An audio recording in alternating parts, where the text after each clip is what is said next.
Hey, welcome to my channel. This is Spirit Soul Sense, information for your soul. Today we're going to be talking about what a toxic person is and how to identify if you are a toxic person. If that sounds interesting to you, please subscribe to my channel, give this video a like, and share it with someone that you think it may help. I just want to introduce myself. I am Sharice. I call myself Dr. Sharice sometimes because I'm not a psychologist on this channel, but I do help people heal from trauma and toxic relationships. And so I do a lot of videos about toxic relationships, healthy relationships, and being the best version of you that you can be. So I want to get into the definition of toxic first. And I have notes in my laptop here. So toxic, just the word toxic definition is poisonous, very harmful or unpleasant in a pervasive or insidious way, which I think is important. And I have to say, I'm doing this because a couple of my videos have been getting some traction. My shorts, new strategy, have been getting some traction, and I've got some feedback and some pushback about what is a toxic person. So I really want to break it down in a way that I think is true to my channel and true to my, perspective, but also honoring that, hey, I could be wrong. I could be wrong. Okay, I could be wrong. So this is the definition of toxic. And then there's a definition of a toxic person, right? What is a toxic person? And it's, I'm just looking on the People's WebMD. A toxic person is anyone whose behavior adds negativity and upset to your life. Okay? Many times people who are toxic are dealing with their own stresses and traumas. To do this, they act in ways that don't present them in the best light and usually upset others along the way. I am going to expand this definition to include yourself. So any negativity or upset that you are adding to your life is what I think contributes to making a toxic person. So I just want to read one of the comments I got because I think it's one of the good feedbacks. So even in the work that I do, I don't say the autistic boy, I say the boy with autism. So I think in a similar way, it's more helpful and probably more readily received if I say the person engaging in toxic behavior versus the toxic person. I just feel like call a thing a thing. I was a toxic person. I needed to heal. I need to improve. But I understand you are not it, right? And it's not just a label on you that says you're a bad person who's irredeemable. I don't believe that, because I even talk on my channel about how someone who has narcissistic traits or a narcissistic personality disorder can change. They can improve. Just one of the differences on my channel. So here's the comment. I have to disagree with some of what you said. It takes two unhealthy people to be in a toxic relationship, not two toxic people. Although two toxic people can be in a toxic relationship. As someone who spent years with an abusive narcissist, I do have to take responsibility that I saw the red flags and didn't leave immediately. The unhealthy part of me wanted to love them in spite of their abuse, help them heal their own trauma and bad habits.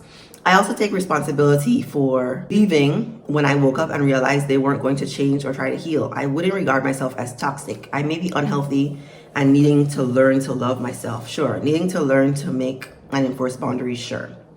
I said you've taken accountability for your role, which is the whole point. That's really the whole point of saying that you're being toxic, right? That's the whole point.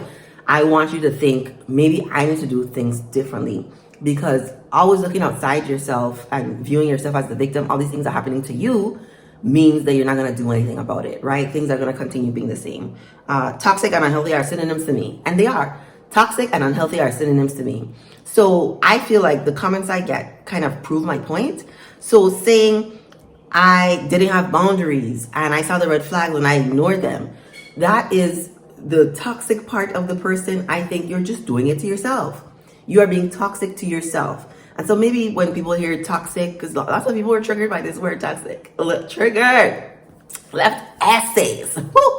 I think when hearing the word toxic, you're thinking, I have not overtly harmed another person, right? The partner that I was with, called me names, beat me down, did all of this to me, and I didn't do any of that to them. But I challenge you to think, how have you been toxic to yourself? How has staying in that environment means that you have harmed yourself, upset yourself, added negativity to your own life? This is why I call it a toxic person, or a person engaging in toxic behaviors. You have toxic traits. That's why you can stay in a cesspool of toxicity, because you're part of it. You're just part of it. Healthy people don't stay in these toxic situations. It's not a judgment. I'm not saying any of this from a place of judgment. I've been there. I have taken ownership for the role that I played. It doesn't mean that the same degree to which the person who may have had narcissistic traits is abusive or not.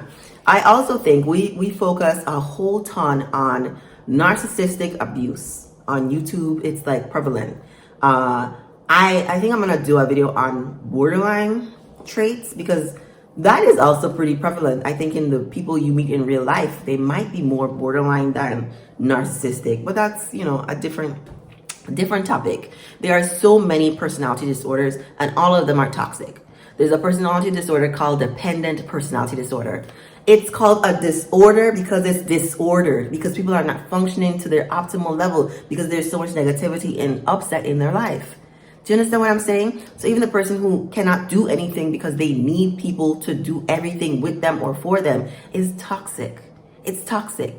Not to the same level of degree as like an Amber Heard, or who else is pretty toxic? I'm thinking of like a toxic celebrity. I don't know. I didn't even focus. I did, what her name? Summer Walker, and what's his name? Not to the same degree as someone who's going to choke you, right? People who internalize and turn the anger inward and harm themselves are not harming other people, but it's still harmful and very toxic. The next comment is another one of those that sort of proves the point of you are also toxic, right? These are people telling me I'm not toxic. I'm not toxic. You're saying you're putting this label on me. You're attaching this to me. I'm not toxic. I didn't do all these negative, terrible things that they did.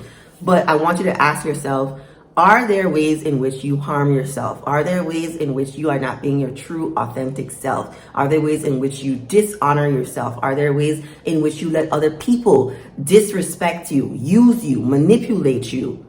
Are there ways in which you do this? And whether you're unconscious of it or now you're getting some awareness into, these people are not treating me the way I deserve. Because you are worthy. You are worthy of love and respect. You are worthy of loving kindness. No matter what you're going through right now, you are a child of God, and you deserve someone to treat you with so much kindness, with so much care, who's going to uplift you and not hurt you. And if they do hurt you, it's an accident. And if you express how you feel, they don't do it again. Right? This is the whole point of the videos on my channel. I want everyone to experience the level of peace and joy that I've attained in my life. I want to spread this message everywhere. You have to take ownership for your own life. You have to take responsibility for what's happened to you. I also really like Eckhart Tolle. And one of the things Eckhart Tolle had said, he was doing an interview with Oprah, trying to explain to people that cancer is a part of what they need in this moment, because that's what's happening in the moment. And him having this understanding that nobody wants to hear they attracted cancer. Nobody wants to hear that part of what they needed was this terrible thing to happen to them to get closer to God. Nobody wants to hear that. I'm not Eckhart Tolle, okay? I was one a Caribbean woman, all right? I sort of tell it like it is. And I'm just saying, if you want some feedback on my channel, it's really about take responsibility for what's happening in your life. No one else is going to do it for you. Okay, we have wonderful people in our lives that can help us, but nobody's going to do it for us. And that's the message I want to share. So this comment is sort of, this comment is exactly what I'm describing. If you continue to blame other people for what's happening in your life, then your life is going to be miserable. I don't really care what you believe. I don't even care if you believe me. I just want you to look at the outcomes in your life. Are you getting what you want? In finances, in love, in relationships, in family, at work? Are the interactions that you're having on a daily basis sustaining you? Do you like what you do? Do you love waking up? Is it easy for you to fall asleep? Are you able to enjoy the simple pleasures in life? Are you or are you not? That's it. And if you're not, my encouragement is for you to do something different. That's it. Do something different to get what you want in life. Anyway, I say all that to then still read this comment, which is very negative, very low vibrational energy, right? I would never leave a comment like this. And people who are not in pain wouldn't leave a comment like this. Some young lady, right? I'm just sending healing energy. I'm just sending love and light, because that's what I do on my channel. But everything is an opportunity for us to learn and grow and evolve. So she says, and what about those that realize they are with a narcissist but are stuck in that relationship due to social norms and lack of resources? I tried for years to leave as soon as I saw the red flags, but he took my phone, my keys, my debit cards, and money, undid the battery from my car, took my laptop, which has texting capabilities, and then would taunt me to go tell the neighbors to call the cops so he could lock me outside of my house, all while refusing to get out of my way so I could actually do so. I asked for help from my family and coworkers and court and women's shelters, though I didn't get any. I work with these people in real life. These are the kinds of people I work with in real life. So side-eye. A restraining order was even refused because he hadn't actually hit me yet. I didn't stay because I wanted. I attempted to run away 3 times before I was successful. I was literally held there against my will. He would drive me to work in my car and would sit outside watching me all day and demand I leave the door open when I use the bathroom at home. He would even try to rape me with intent to impregnate me against my will every night and then gaslight me about it. You cannot possibly think I just let all this, she didn't say this. You cannot possibly think I just let that all happen to me. I was willing to kill myself to get out of it. This didn't all start from day one. I wasn't like, oh, hey, there's a narcissist, I should give them a chance. I didn't even know what a narcissist was before this man. This is the point. This is what I'm saying. This is exactly my point. You couldn't even see the red flags because it felt so familiar to you. This kind of, getting too deep in before you even realize. A narcissistic person or people with narcissistic traits are who they are. I know people, talk about the grooming that is done, but people who are healthy can see the yellow flags, the red flags of that grooming behavior. Because like in my previous videos, the love bombing is there. The overly kindness, the what looks like protection, but it's really controlling. It's all there. And so someone who has a hard time seeing those things is engaging in toxic behavior to themselves, that you would think any of this was okay. None of this happens overnight. I believe you, none of this happens overnight. And for most people, it is hard to leave. I don't talk a lot about domestic violence on my channel because I'm not a person who went through domestic violence, right? My relationship was mostly long distance, but most women who's in these toxic situations leave an average of 7 times, right? I left more than that.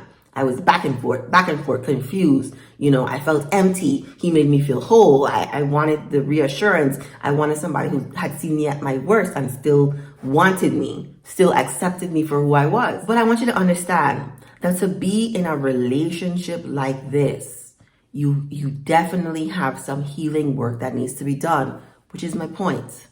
You are a person who has been engaging in toxic patterns of relating. That's why when you were in the presence of someone who was toxic, your alarm bells didn't go off. You didn't think, oh, I should run away. You thought I should get closer to this person. Your intuition was off. You weren't listening to your intuition. Your discernment was off. All of those things were off. And I am encouraging people to tap in to the God inside of you. Understand that there's healing work to do. There's shadow work to do. There is so much that can be done when you realize, hey, I have been toxic. When you take ownership for your own life and say, I need to do things differently. I need to make sure that this doesn't happen again. This is just a level of responsibility I'm saying. I'm not saying you made him hit you, right? Another person was of their own free will and did harmful things to you. Harmful things around you. Did controlling things to you. That's true. That's true. But there is also something about you that attracted this situation. I'm very much into universal law.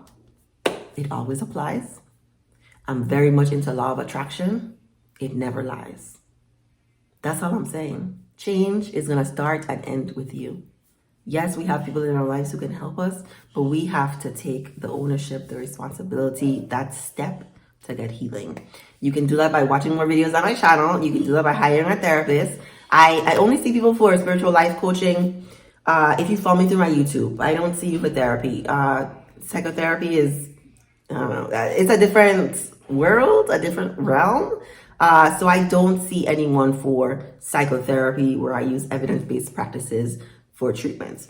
But if you found me on YouTube and you're like, that girl, Sharice, you know what? I think I would like to pay her to help me. And you can click the link in my bio to request a session with me, because I do focus a lot on spirituality and using a lot of activities to help you, do that shadow work in yourself to become the person you want to be, to get the outcomes that you want in life. If you enjoyed this video, remember to give it a thumbs up, share it with somebody you think it may help. Don't forget to subscribe to my channel. Please help me get to 5,000 subscribers. Also check out my website, spiritsoulsense.com. And thank you for watching. Thank you for watching. I really am sending you light and love energy. If you are in a dark place, just know the sun will always rise. It will always rise. Nothing lasts forever. Nothing good lasts forever. Nothing bad lasts forever either. You will get to where you want to get to. I believe in you. I really am. Sending you light and love and healing energy. Bye.